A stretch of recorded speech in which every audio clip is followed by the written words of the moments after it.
जादुई फूल बेचने वाला भूत। रामनगर नाम का एक गांव था। उस गांव से दूर एक सुनसान जगह थी जहां पर एक डरावना भूत रहता था। उस भूत ने अपने घर में तरह तरह के रंग बिरंगे फूल उगा रखे थे, जिन्हें वो टोकरे में भरकर आम आदमी के रूप में बेचने के लिए ले जाया करता था। रामनगर के पास ही में एक बस स्टैंड था, जहां एक दिन वो भूत एक आम आदमी के रूप में अपना फूलों से भरा टोकरा लेकर जाता है और बोलता है, अरे वाह, फूल बेचने के लिए ये जगह तो सबसे बढ़िया है। यहाँ तो बहुत से लोगों का आना जाना लगा ही रहता है। तभी वहाँ एक बस आकर रुकती है और भूत जोर जोर से आवाजें लगाने लगता है। फूल ले लो, फूल, सुंदर सुंदर रंग बिरंगी फूल ले लो, फूल। तभी बस में बैठा एक आदमी फूल वाले को बुलाता है। अरे फूल वाले भैया, ये लाल वाले फूल कैसे दिए हैं? साहब, ये लाल फूल है 10 रुपए में एक। अरे भाई, 10 रुपए में सिर्फ एक? इतने में तो एक पूरी माला आ जाएगी। अरे साहब, चलिए आपको 10 रुपए में 2 फूल दे देता हूँ। घर जाकर अपनी धर्मपत्नी जी को दीजिएगा। ये लाल फूल देखेगी तो वो बहुत बहुत खुश हो जाएंगे। बस में बैठे कुछ और लोग भी उससे फूल खरीद लेते हैं और बस वहाँ से चली जाती है। भूत हंसते हुए बोलता है, आज तो मजा ही आ गया, मेरे काफी फूल बिक गए। अरे इन सब लोगों को क्या पता कि मेरे इन फूलों की खुशबू जो भी सुंदर औरत लेगी वो मेरे वश में हो जाएगी, और इन फूलों का असर सिर्फ सुंदर औरतों पर ही होगा, और वो सब छोड़ छाड़ कर मेरे पास भागी चली आएंगी। ऐसा बोलकर भूत जोर जोर से हंसने लगता है और अपने घर चला जाता है। फिर बस वाला आदमी अपने घर पहुंचकर अपनी पत्नी को बुलाता है और मुस्कुराते हुए उससे कहता है, ओ मेरी प्यारी शीला, अरे जरा देख तो, आज मैं तुम्हारे लिए क्या लाया हूँ। अजी क्या बात है, आज तो आप बहुत खुश नजर आ रहे हो। मैं अपनी लाल परी के लिए लाल गुलाब लाया हूँ। अजी आप भी ना कैसी बातें करते हैं। ये गुलाब तो सच में बहुत सुंदर है, इसकी खुशबू से तो पूरा कमरा ही महक उठा। ये कहकर शीला फूल अपने बालों में लगा लेती है। फिर रात को वे दोनों अपने कमरे में सो जाते हैं। आधी रात होते ही शीला अपने घर से निकलकर भूत के पास पहुंच जाती है। अरे वाह, मेरे फूलों की खुशबू आखिर तुझे मेरे पास ले ही आई। फिर भूत शीला को एक कमरे में बंद कर देता है। तभी 2 और सुंदर औरतें वहां आती हैं। वे औरतें भी उस भूत के वश में होती है। भूत उन्हें भी ले जाकर शीला के साथ कमरे में बंद कर देता है। अगले दिन भूत फिर से आम आदमी का रूप लेकर बस स्टैंड पर फूल बेचने के लिए जाता है, और तभी लोगों से भरी हुई बस स्टैंड पर आकर रुकती है। फूल ले लो, फूल, सुंदर सुंदर खुशबूदार रंग बिरंगी फूल, हर तरह के फूल है मेरे पास। फूलों की माला, फूलों का गजरा, जो भी पसंद आए वो ले लो। अभी बस में 2 दोस्त रामू और श्यामू बैठे होते हैं। अरे फूल वाले, एक सुंदर सा गजरा तो देना भाई। अरे वाह रामू, क्या बात है, भाभी जी के लिए गजरा?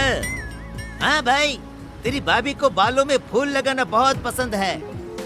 अरे श्यामू, तू भी कुछ ले ले अपनी पत्नी जी के लिए, वो भी खुश हो जाएंगी।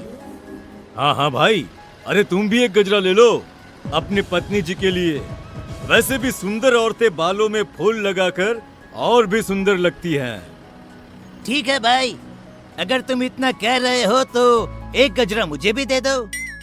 उसके बाद वे दोनों गजरा लेकर वहाँ से चले जाते हैं और घर जाकर अपनी अपनी पत्नियों को गजरा दे देते हैं। श्यामू अपनी पत्नी लीला से कहता है, सही कहा था उस फूल वाले ने, सुंदर औरतें बालों में फूल लगाकर और भी सुंदर दिखती हैं। जी आप भी ना कैसी बातें करते हैं। चलिए अब सो जाइए, काफी रात हो गई है। फिर वे दोनों सो जाते हैं। आधी रात होते ही लीला उठती है और अपने कमरे से निकलकर भूत के पास चल पड़ती है। तभी श्यामू लीला को बाहर जाते हुए देख लेता है और लीला को आवाज देता है, अरे भगवान, आधी रात को कहाँ जा रही हो? पर लीला पर भूत के फूलों का असर होता है। थोड़ी दूर जाकर लीला गायब हो जाती है और भूत के पास पहुंच जाती है। शामू ये सब देखकर डर जाता है। थोड़ी देर में सुबह होती है और शामू भागते हुए अपने दोस्त के पास जाता है और उसे सारी बात बताता है। अरे भाई, ये क्या बोल रहे हो? कल रात से तेरी भाभी भी नहीं मिल रही है।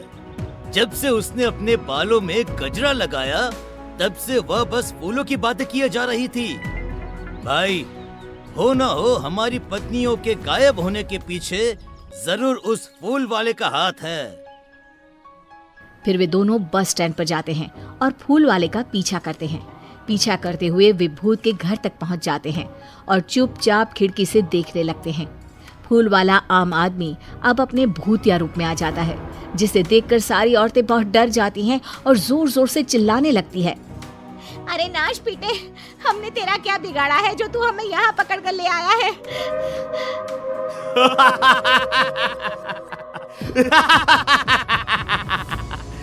तुम सुंदर औरतों के खून से ही तो मेरे इन सुंदर सुंदर फूलों को शक्ति मिलती है। जितनी ज्यादा फूलों को शक्ति मिलेगी मैं उतना ही ताकतवर बनूंगा और फिर पूरे गांव पर सिर्फ मेरा ही राज होगा।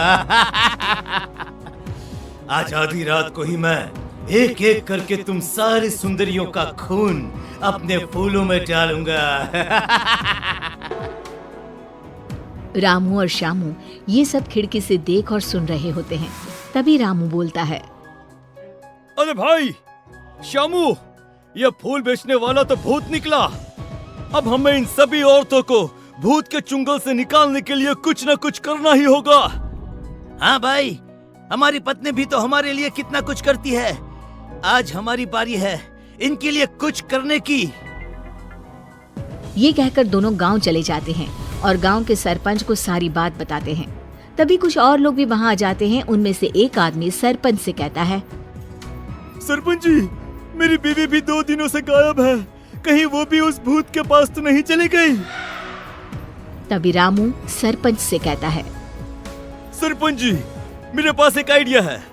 क्यों न मैं और श्यामू औरत के रूप में किसी तरह उस भूत के पास चले जाए और मौका मिलते ही उसके बगीचे से फूलों को तोड़ दे। अपनी पत्नियों को बचाने के लिए तुम सब उस शैतान भूत से भी लड़ने को तैयार हो। ये देखकर मुझे बहुत खुशी हो रही है। अरे भाई रात होने वाली है। भूत उन सब औरतों को कुछ करे उससे पहले हमें वहाँ पहुँचना होगा। ये कहकर सभी वहाँ से चले जाते हैं। रामू और श्यामू साड़ी पहनकर भूत के पास जाते हैं। अरे वाह, आज तो मजा ही आ गया। तुम दोनों कितनी सुंदर हो कि सबसे पहले मैं तुम दोनों का ही खून अपने फूलों में डालूंगा। भूत ये कहकर जोर जोर से हंसने लगता है। अरे मर गया रे नास पिचा, अरे सबसे पहले हमें ही मार डालेगा। रामू मौका देखकर सरपंच और गांव के बाकी लोगों को भूत के फूलों के बगीचे में ले जाता है और सभी मिलकर फूलों को तोड़ देते हैं। जैसे ही फूल टूटते हैं भूत जलने लगता है और जोर जोर से चिल्लाने लगता है। तुम दोनों ने मेरे साथ धोखा किया है, मैं तुम दोनों को नहीं छोड़ूंगा। आखिर भूत राख में बदल जाता है। सभी औरतें भूत के चंगुल से निकलकर बहुत खुश होती हैं और सब अपने गांव वापस लौटते हैं।